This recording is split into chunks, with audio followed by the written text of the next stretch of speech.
Le Pérou est une terre de contrastes. Le dynamisme de ses villes se confond aux vestiges d'un passé illustre. Il s'offre comme un continent miniature, dont la diversité des climats n'égale que celle des peuples et traditions qui l'habitent. Avec ses temples oubliés sous le soleil du désert, ses trésors cachés, ses tombes impériales et sa nature aussi somptueuse qu'agitée, il attire depuis longtemps les aventuriers. Des splendeurs de la vallée sacrée à la gigantesque Lima, des îles flottantes du Titicaca au mystère du Machu Picchu, le Pérou défie l'imagination et promet un voyage spectaculaire au cœur d'une culture millénaire sur les traces de l'Empire Inca.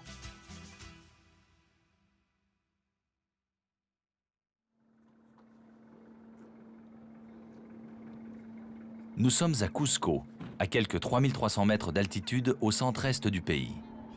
Point d'accès au légendaire Machu Picchu. Cette ville attire plusieurs centaines de milliers de touristes chaque année.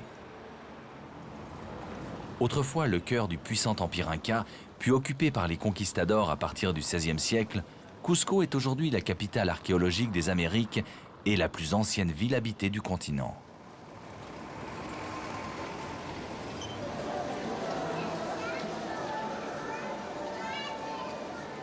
Le marché fait partie des expressions sociales du peuple andin.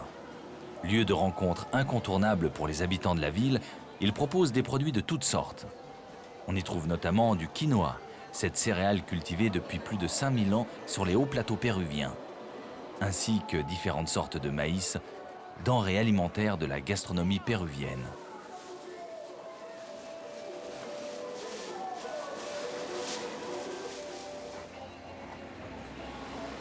La broderie est l'un des trésors de l'artisanat local. L'activité des ateliers repose en partie sur la confection des costumes d'apparat portés lors des nombreuses fêtes populaires qui animent les rues de Cusco.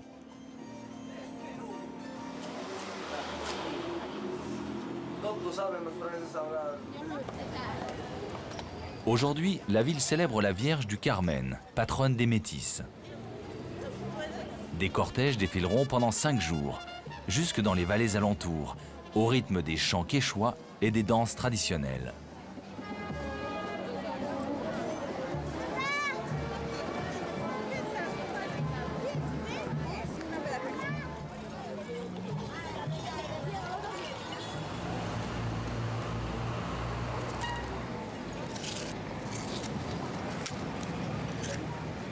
Le centre de la vieille ville regorge de bâtiments imposants érigés sur de massives fondations incas.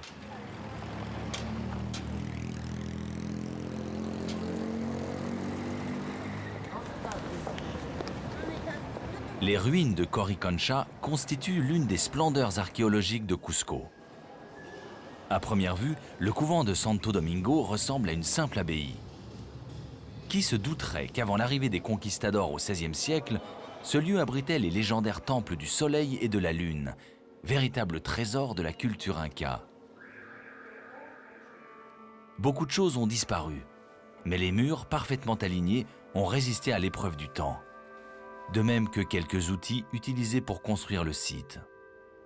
Au détour d'un couloir ou d'une allée, des fresques somptueuses, dont les couleurs chatoyantes ont en partie survécu au passage des siècles.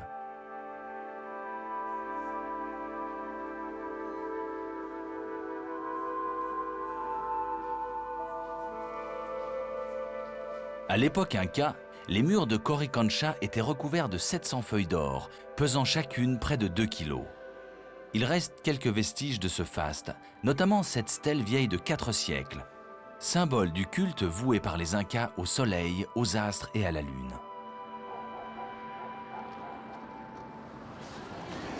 Entourée d'arcades coloniales, la Plaza de Armas constitue le centre de la ville moderne. Sa fameuse cathédrale fut achevée en 1650, après plus d'un siècle de construction.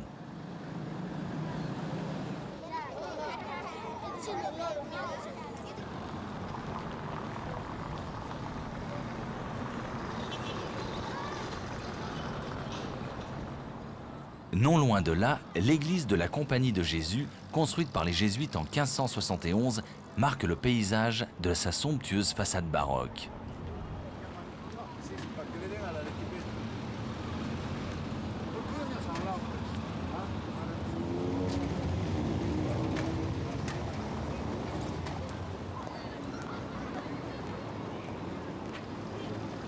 les arcades finement ornementées et l'allure générale de la place des Armes ont été formidablement préservées malgré le passage des siècles.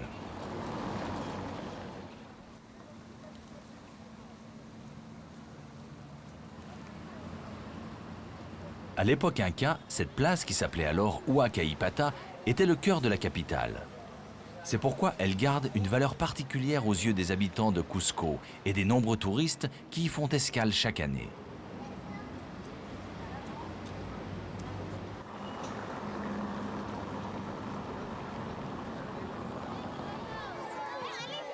C'est de ce lieu si cher au peuple péruvien que part la plus importante procession en l'honneur de la Vierge du Carmen.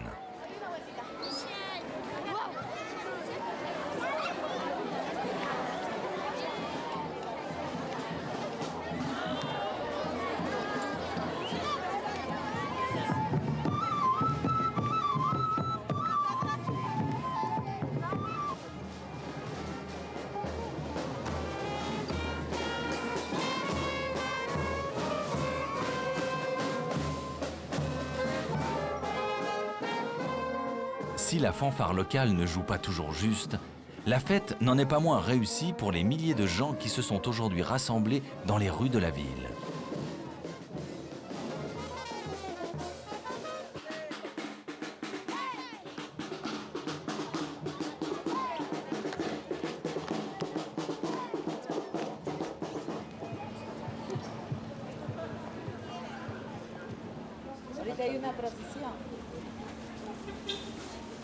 En empruntant les étroites ruelles derrière la cathédrale, on peut découvrir le quartier bohème de San Blas, l'une des parties les plus anciennes de la ville.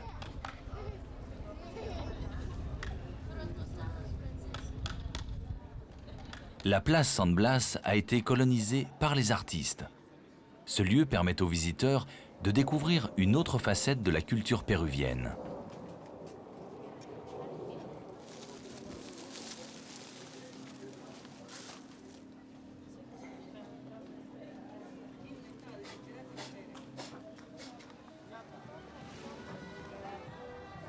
À l'extérieur de la ville, au cœur de la province d'Anta, les diverses communautés des vallées environnantes se mélangent dans un tumulte joyeux et bariolé au cœur du village de Huarocondo.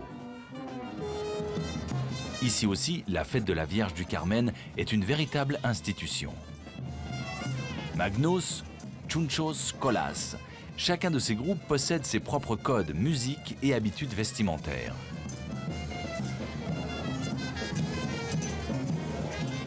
Pour cette population majoritairement agricole, cette fête fait partie des rares occasions de se distraire et d'oublier pour quelques heures la rudesse de leur travail.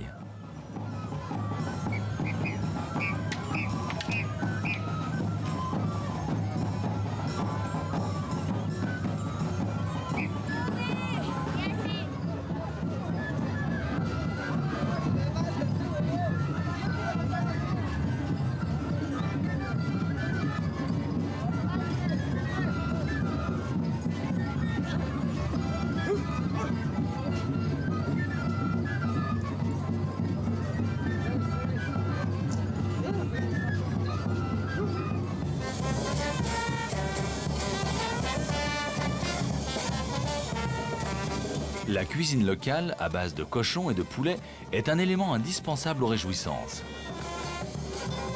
Dans les vallées, les conditions de vie sont difficiles. Et c'est avec d'autant plus de fierté et de joie que les habitants revêtent leurs plus beaux costumes en ce jour de fête exceptionnel.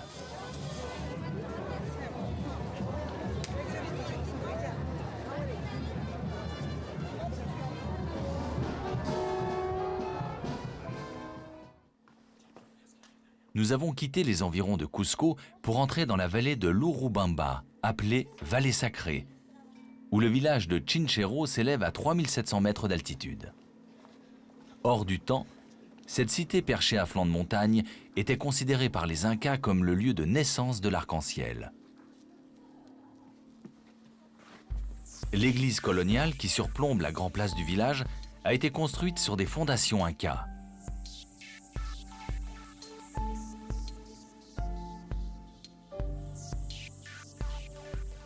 Des motifs religieux et floraux incroyablement raffinés ornent l'intérieur de cette église somptueuse.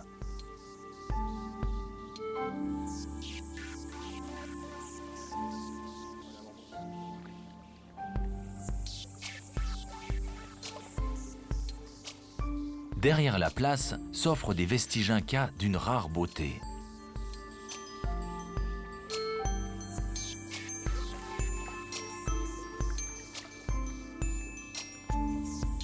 Les terrasses dédiées aux cultures marquent cette nature majestueuse d'une empreinte singulière. La perfection géométrique du paysage et l'air pur des montagnes environnantes participent à l'atmosphère unique qui se dégage de ce lieu. Ici, les femmes n'hésitent pas à grimper à près de 4500 mètres d'altitude pour ramasser des pommes de terre qu'elles pourront ensuite vendre sur le marché dominical. C'est du Pérou qu'est originaire la pomme de terre que l'on connaît en Europe.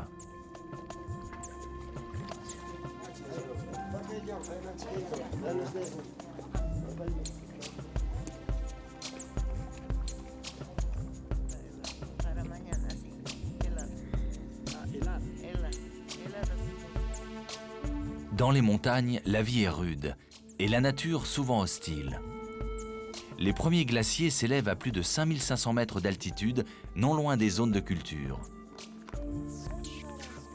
Toujours dans la vallée sacrée, les terrasses de Morée offrent un spectacle fascinant. Chaque palier semble ici jouir de son propre microclimat.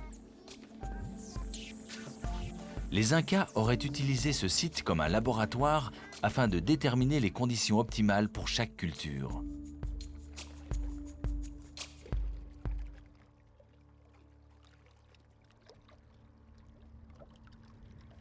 Malgré une altitude élevée avoisinant les 4000 mètres, le climat est agréable, même les jours d'hiver. Le soleil ici est toujours ardent et adoucit les températures malgré la proximité des glaciers.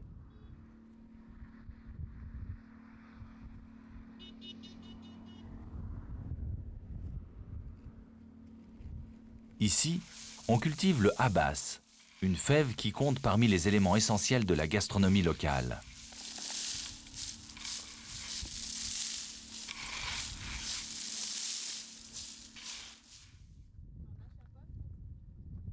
Plus bas dans la vallée s'offre une véritable merveille naturelle. Les puits salants de Salinas qui servent, depuis l'époque inca, à l'extraction du sel. Il s'agit là d'une curiosité géologique. Un petit cours d'eau très salé provient d'une source chaude au sommet de la vallée. Dévié vers les puits, il permet de récolter, après évaporation, un sel de grande qualité.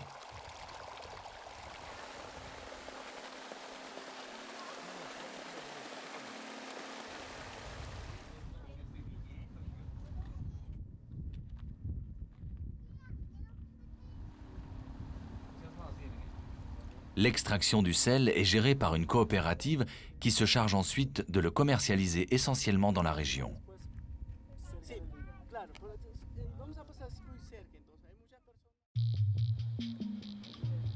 Le village de Ollantaytambo est une porte d'entrée vers le légendaire Machu Picchu. Constamment habitée depuis le XIIIe siècle, cette cité dominée par une imposante citadelle abrite les vestiges formidablement préservés de l'urbanisme inca.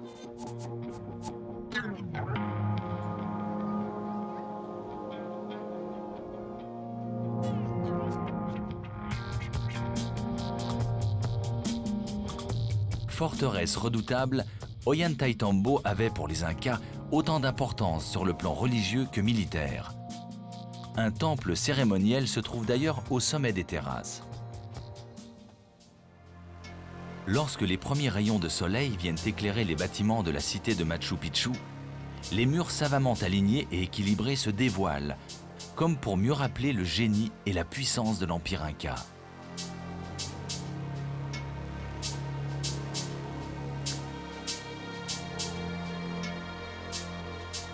Découverte par hasard en 1911 par un historien américain, cette cité perdue recèle aujourd'hui encore de nombreux secrets.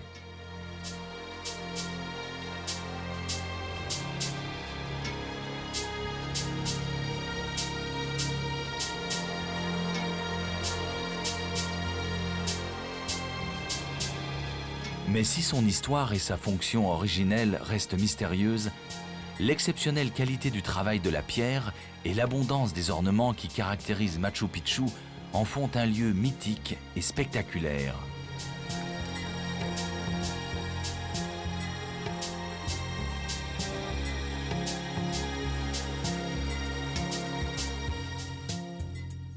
Le Temple du Soleil est l'unique édifice rond du site. 2 fois par an, à l'occasion des solstices, le soleil vient en éclairer le centre.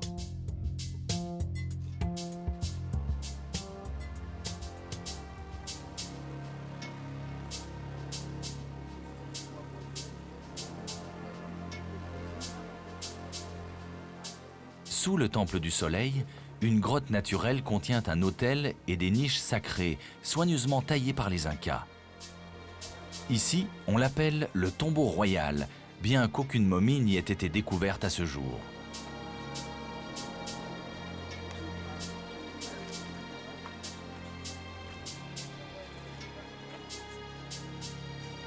Le principal sanctuaire de Machu Picchu, perché au sommet d'une petite colline, est l'Intihuatana, un mot quechua qui se traduit par « point d'amarrage du soleil ».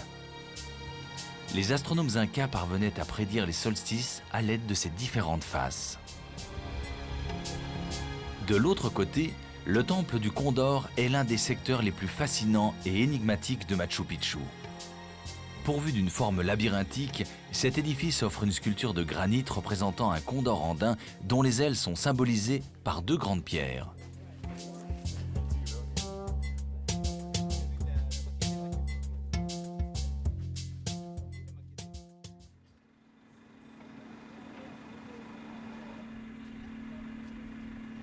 En descendant vers le sud, sur la route qui traverse les hauts plateaux andins, le village d'Oropesa est une étape obligée. Traditionnellement réputé pour être la terre du pain, Oropesa conserve de nombreux fours domestiques, destinés à la production du savoureux pain de campagne, le chutas.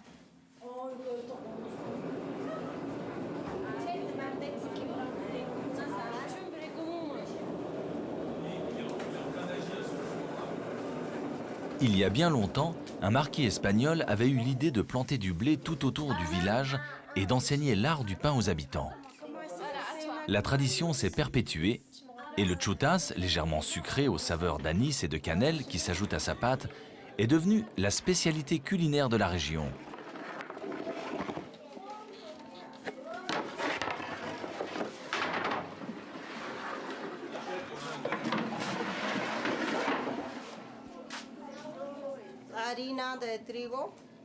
Le pain est composé de farine de blé, de sucre, de beurre, de levure, de cannelle et d'anis.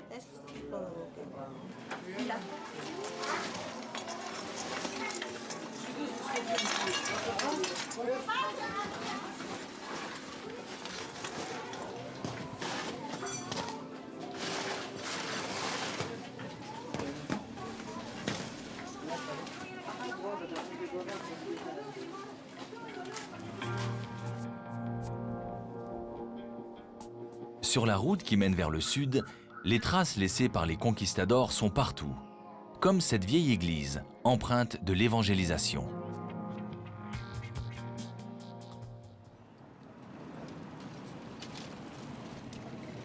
Perché à près de 4000 mètres d'altitude, Sicuani est une étape idéale pour faire escale sur la longue route qui mène au lac Titicaca.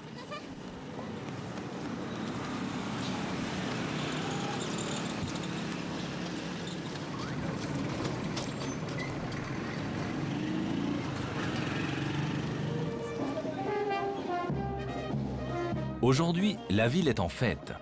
La fanfare locale célèbre un mariage.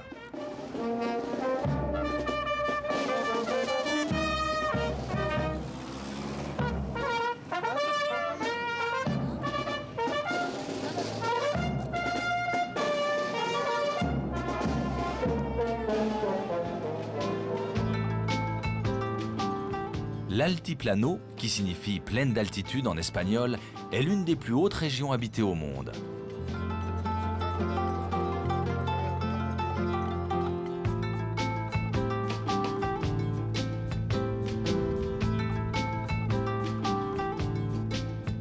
Bien peu d'arbres peuvent survivre dans ces étendues arides balayées par le vent. Mais les ressources minérales sont nombreuses et offrent à ce décor sauvage une beauté exceptionnelle.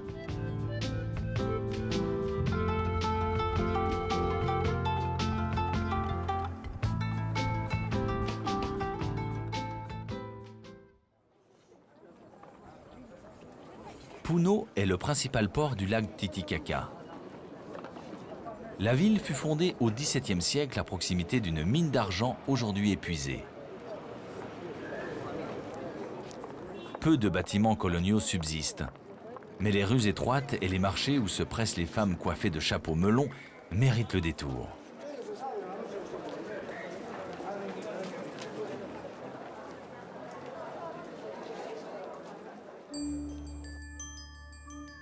Ici, la pêche est l'activité de base.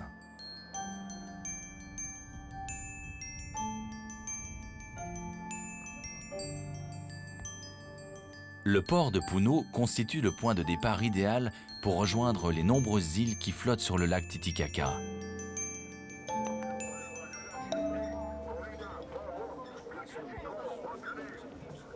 Les quais le matin sont surchargés, chaque bateau desservant une zone spécifique du lac.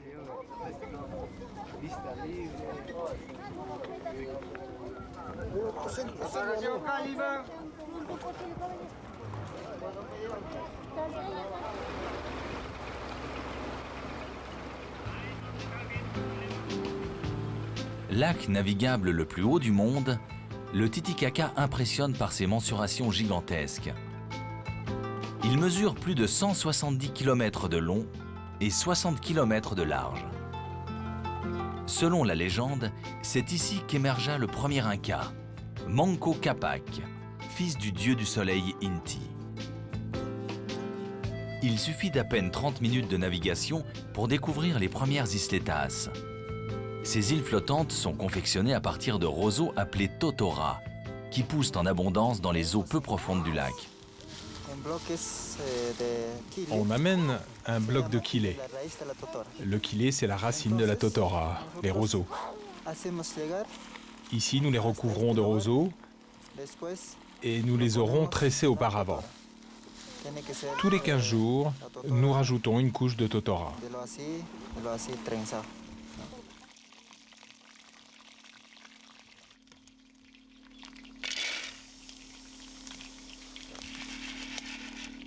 Les Indiens Huros ont longtemps vécu en majorité sur les isletas.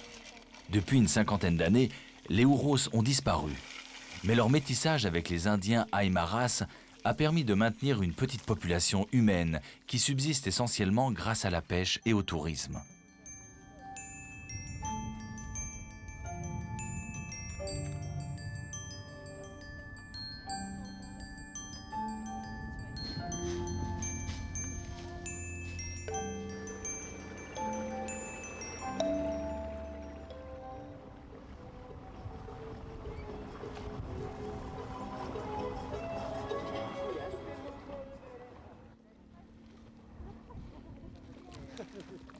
La vie des Aymaras est indissociable des totoras, ces plantes en partie comestibles qui servent aussi à fabriquer leurs maisons, leurs bateaux et l'artisanat qu'ils vendent aux touristes.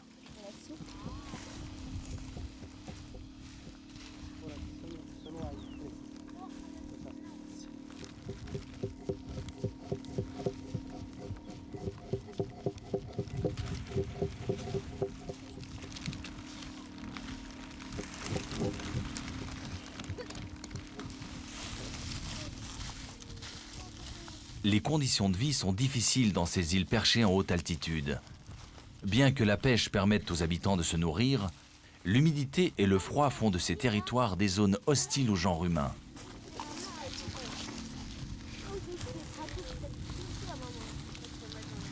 Ici, les hommes portent des bonnets de laine aux mailles très serrées. Les couleurs ne sont pas choisies par hasard. Rouge pour les hommes mariés, rouge et blanc pour les célibataires. Les autres teintes peuvent refléter la position sociale présente ou passée. Sur ces îles, l'intensité du soleil réfléchie par le lac peut causer de graves brûlures.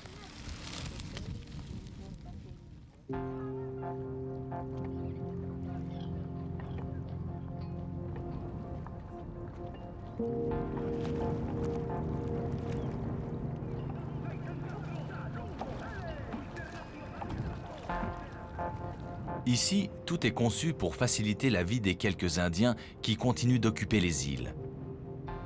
Une petite épicerie circule entre les différentes isletas pour livrer des produits frais. Un médecin vient également régulièrement visiter les zones habitées. Mais dans ces conditions, il est difficile pour les enfants d'aller à l'école, à moins d'adopter une vie sédentaire à Puno.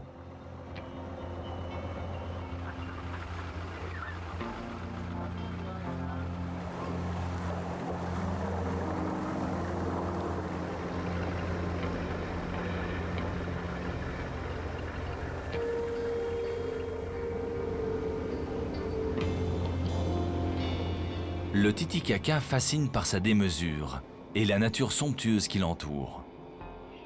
Naviguer entre les îles flottantes de ce lac majestueux est une expérience unique qui attire de plus en plus de voyageurs.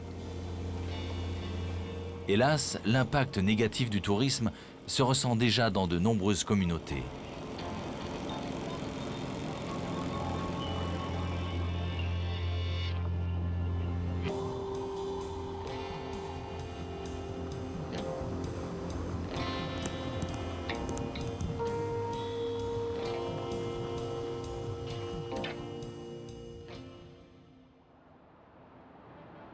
La côte pacifique du Pérou s'étire sur plus de 1000 km. C'est là que s'étend la gigantesque Lima, capitale du pays. Cette mégapole compte plus de 8 millions d'habitants, soit un tiers de la population du Pérou. Berceau de culture millénaire, Lima grandit au cours des XVIe et XVIIe siècles pour devenir la plus puissante métropole de l'Amérique espagnole. Au XVIIIe siècle, la création de la vice-royauté du Rio de la Plata entraîna le déclin de la ville jusqu'à sa proclamation en 1821 de l'indépendance de la République. Au début du XXe siècle, Lima retrouva son rang parmi les villes les plus modernes du continent. Beaucoup voient en la petite église baroque de San Pedro l'un des plus beaux exemples d'architecture coloniale à Lima. Consacrée par les Jésuites en 1638, elle a peu changé depuis. Somptueusement décorée, l'intérieur arbore des autels dorés, des sculptures d'inspiration musulmane et de superbes céramiques. Édifié en 1735, le célèbre Palacio Torre Tagle, abritant aujourd'hui le ministère des Affaires étrangères, est sans doute l'une des plus belles demeures coloniales de Lima.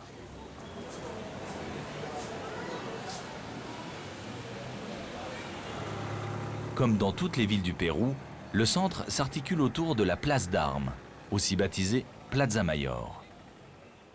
Au sud-est de celle-ci s'élève l'impressionnante cathédrale de Lima.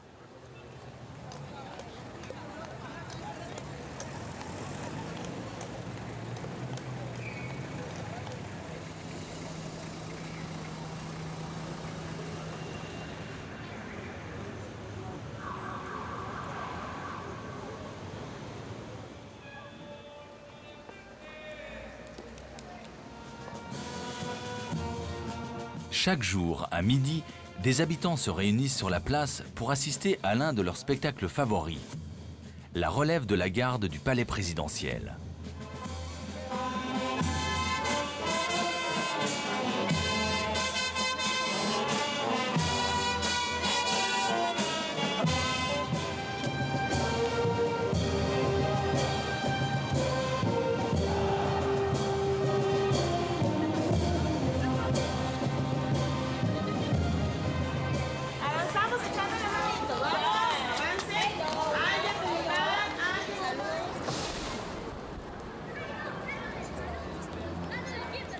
La splendeur et la diversité architecturale du centre de Lima offrent un cadre de vie singulier à ses habitants.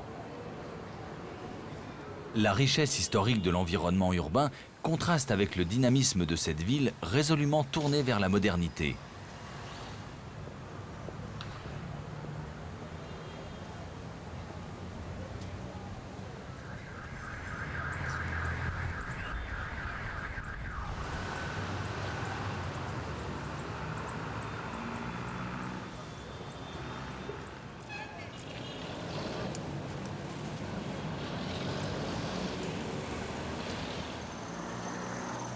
Le quartier de San Isidro regorge lui aussi de bâtiments officiels représentatifs de l'architecture de l'époque coloniale.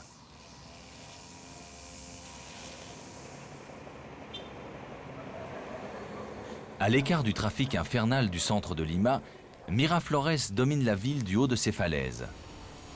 On peut y découvrir quelques huacas, ces fascinants temples sacrés érigés au temps de l'Empire Inca.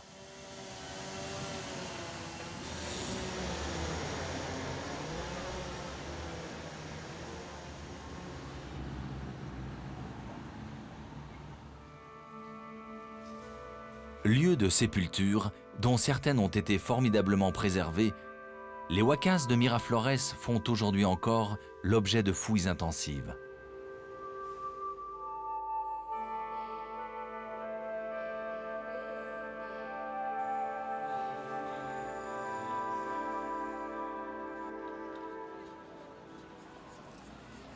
Certains quartiers de la ville, notamment au nord, sont surpeuplés. La plupart des habitants vivent dans des conditions précaires, mais subsistent essentiellement grâce aux poissons, denrées élémentaires dans la plupart des régions du Pérou.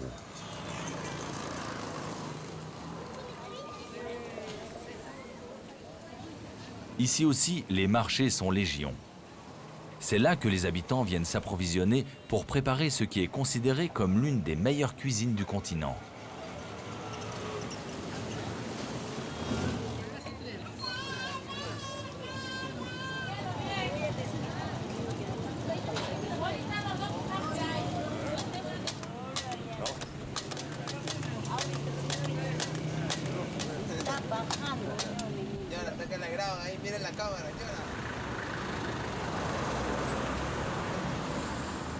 Aux abords du Pacifique, le secteur de Barranco accueille les artistes de la ville. Quartier éminemment bohème, Barranco présente une architecture singulière par rapport au reste de Lima.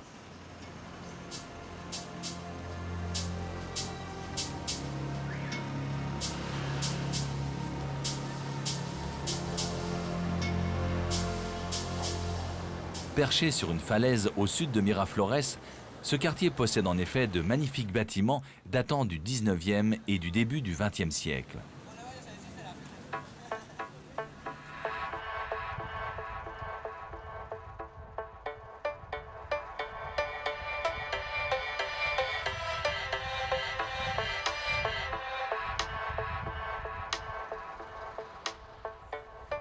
À Miraflores, on peut admirer l'océan depuis de nombreux parcs, parmi lesquels le parc de l'Amour, lieu incontournable pour tout rendez-vous romantique.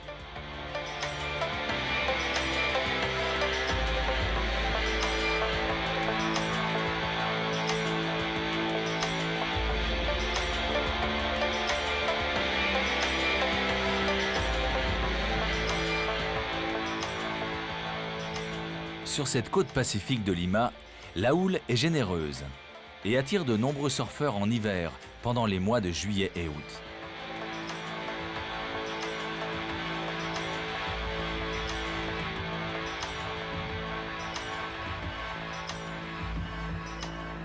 Les amateurs de parapente se laissent également tenter par le climat idéal du secteur pour rivaliser de hauteur avec les buildings modernes qui s'élèvent dans le ciel de Lima.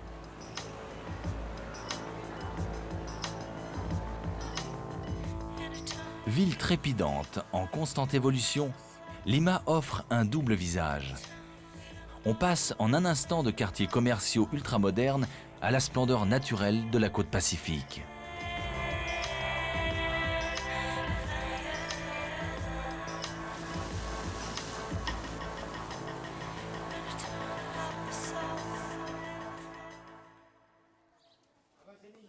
En remontant la côte vers le nord, en direction des zones désertiques proches de l'équateur, s'élèvent les fascinants huacas du soleil et de la lune, anciennement les centres du pouvoir moché.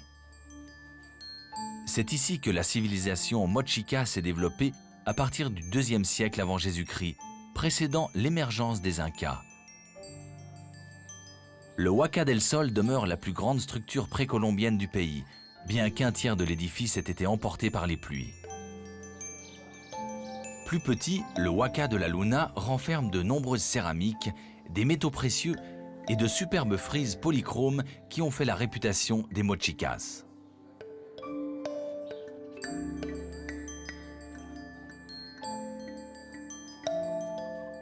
Cette zone était le lieu d'étranges rituels. Des hommes étaient jetés du haut de la falaise en guise de sacrifice humain. La présence de corps sérieusement abîmés dans les tombes découvertes sur le site confirme cette hypothèse.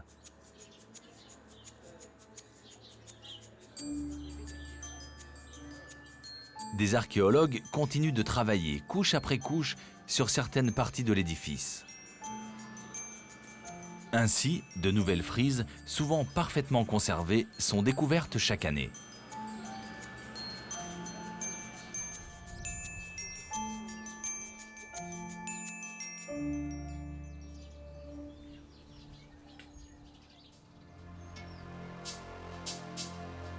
Les céramiques moche ont la particularité d'être très réalistes.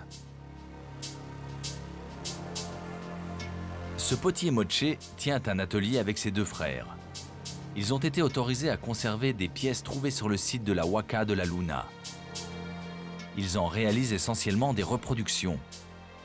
Dans ce bric-à-brac, il est parfois difficile de distinguer les copies des originaux.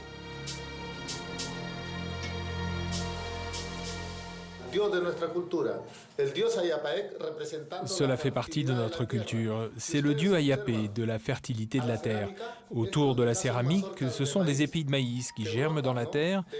C'est une ancienne céramique de la culture mochica qui a été trouvée par mon père dans sa propriété.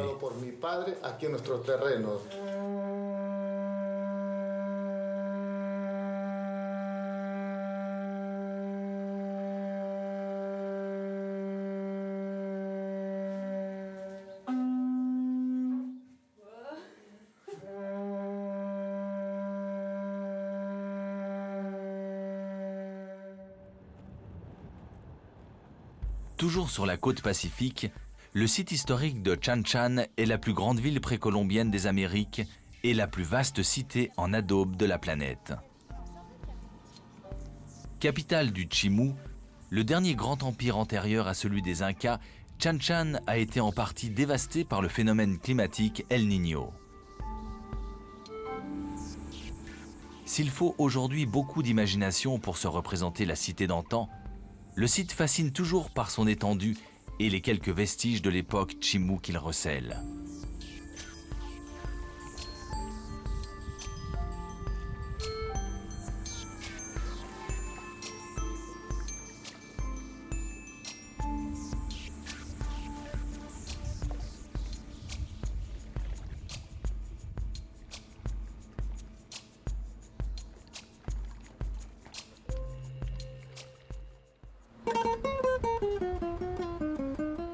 À quelques kilomètres au nord de Chan Chan se situe Huanchaco, un paisible village de pêcheurs qui abrite les cabalitos de Totoras, ces embarcations ancestrales élaborées à base de roseaux que l'on retrouve sur des poteries mochicas vieilles de 2000 ans.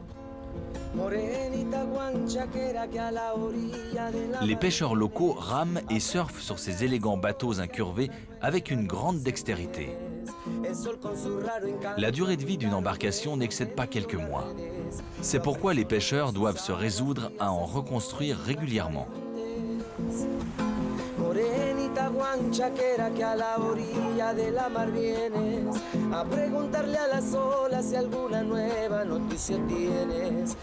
La pêche occupe ici aussi une place prépondérante dans la vie locale. Le poisson est abondant dans les eaux froides du Pacifique, rafraîchi par le courant de Humboldt.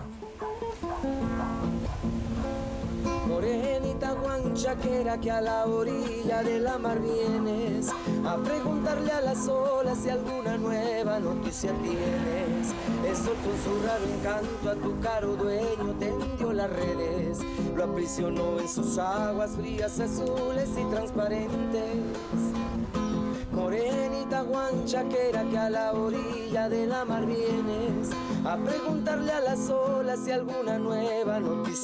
Bien loin du folklore musical andin, ce chanteur nous offre un aperçu des mélodies romantiques spécialement conçues pour accompagner la marinera, la danse typique de cette région du Pérou. ¿En dónde está? ¿Por qué no viene? Una una semana ya lleva ausente su barca llena de... Gordillo est pêcheur. Il cultive et cueille à l'extrémité nord de la ville les fameux totoras, ces roseaux qui servent notamment à la fabrication des cabalitos. Avant de commencer à travailler le roseau, il faut le planter. Il faut attendre que le roseau grandisse. Environ 1 an, 14 mois. Et quand le roseau est grand, on le coupe. Après, on le sèche. Il faut 15 à 20 jours pour le sécher. Et une fois sec, on le sélectionne. Les gestes qu'effectue Gordillo sont transmis de génération en génération depuis des millénaires. C'est d'ailleurs cette technique qu'avait utilisée le navigateur norvégien Thor Heyerdahl au siècle dernier pour construire son Kon-Tiki et se laisser dériver des côtes péruviennes vers la Polynésie.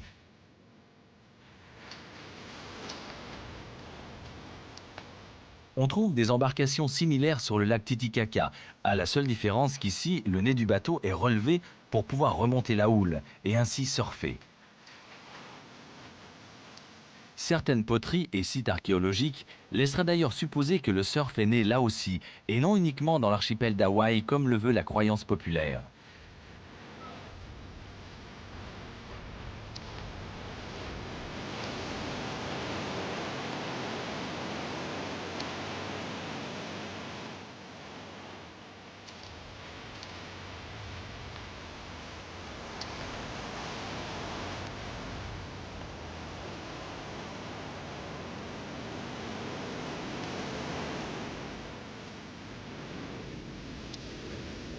La qualité des vagues des côtes du Pérou continue d'attirer de nombreux surfeurs, malgré la température de l'eau.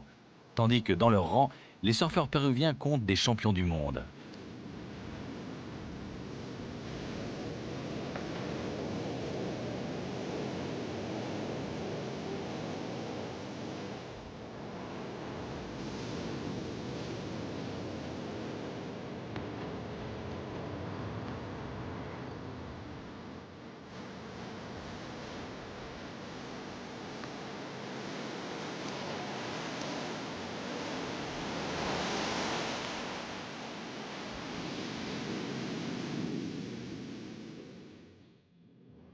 Nous sommes le 28 juillet, jour de la fête nationale du Pérou.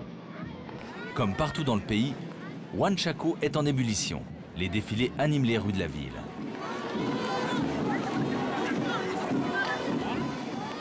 De la Policía Nacional del Perú, Santos Ojoya Morales, jefe.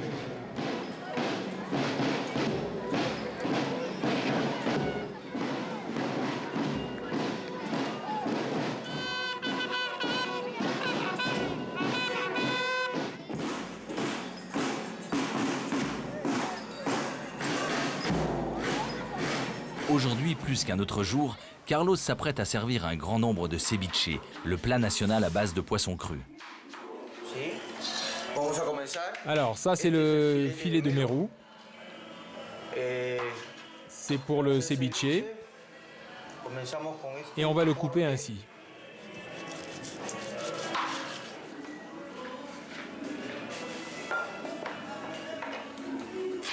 La préparation du ceviche est une tradition ancestrale qui se transmet depuis des millénaires. Bien avant les mochés, les habitants de la côte pêchaient déjà les poissons et fruits de mer pour les faire macérer dans du jus de tumbos amer. Alors, il faut ajouter du sel, de l'ail,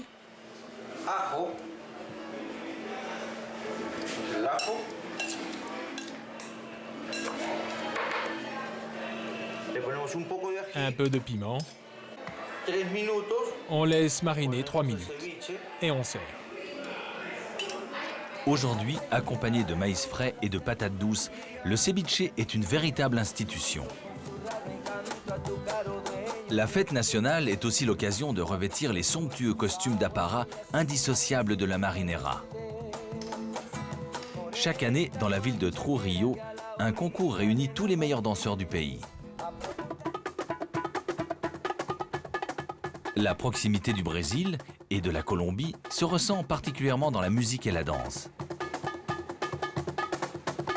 Ce mélange d'influences culturelles a même donné naissance à un style particulier que l'on appelle ici l'afro-peruano.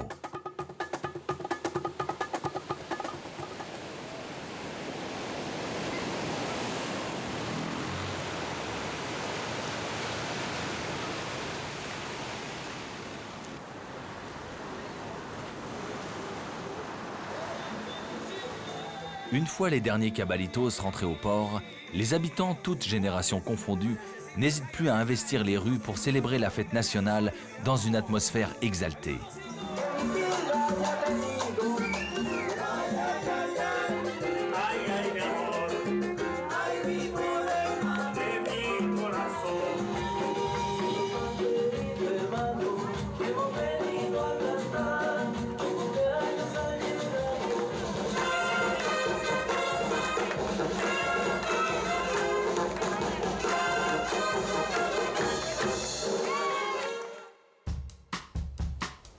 Plus on remonte la côte vers le nord, plus le climat est tropical.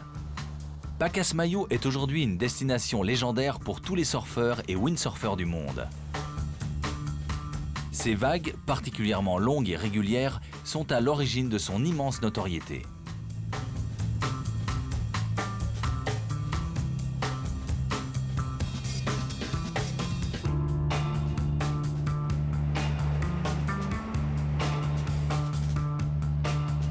Mais le tourisme n'en est ici qu'à ses débuts.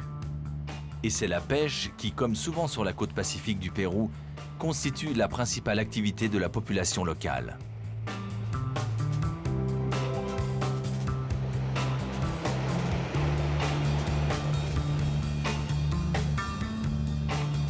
Avec ses 14 400 habitants, la petite Pacasmayo est un lieu idéal pour les amateurs de navigation et les amoureux de l'océan.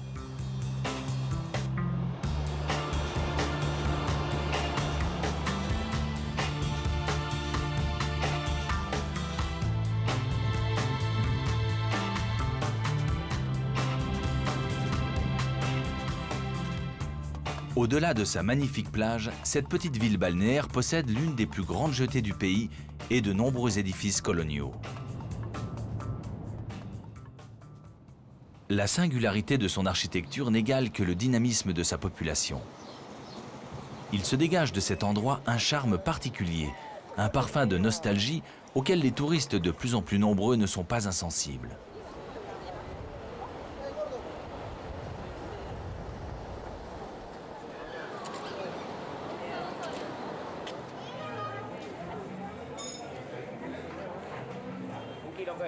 Son marché, typique et riche de produits variés, semble adopter les teintes chaudes du climat torride qui s'abat sur la région.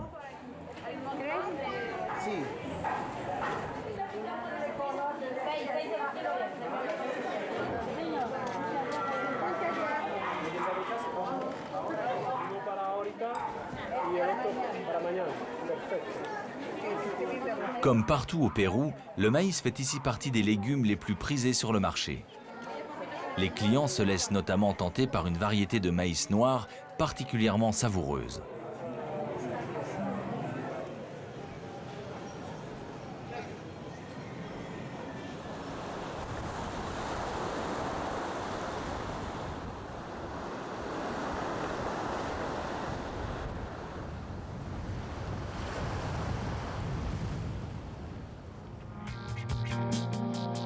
Tout autour de la ville, on peut découvrir de nombreux sites autrefois habités par les Mochicas et les Chimú. Celui d'El Broro, au sud de Pacasmayo, est particulièrement impressionnant. Il résume à lui seul 5000 années de présence humaine ininterrompue depuis la pré-céramique jusqu'à l'époque coloniale.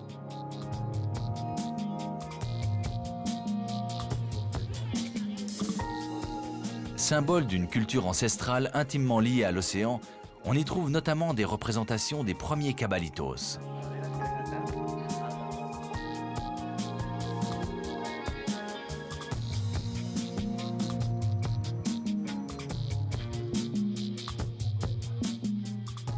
Le site a été découvert récemment et depuis, de nombreuses fresques colorées ont été dégagées. Mais la question de leur conservation à moyen terme se pose tant la tâche est gigantesque.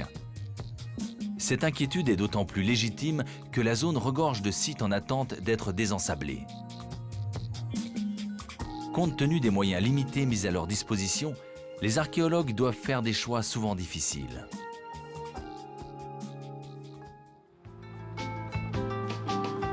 Le Pérou n'a pas dévoilé tous ses secrets. Les sables de ces vallées cachent sans doute encore quelques mystères. Ces richesses naturelles et historiques, inscrites dans une culture ancestrale qui semble immuable, font de ce pays une contrée fabuleuse, paradis des aventuriers en quête d'émerveillement.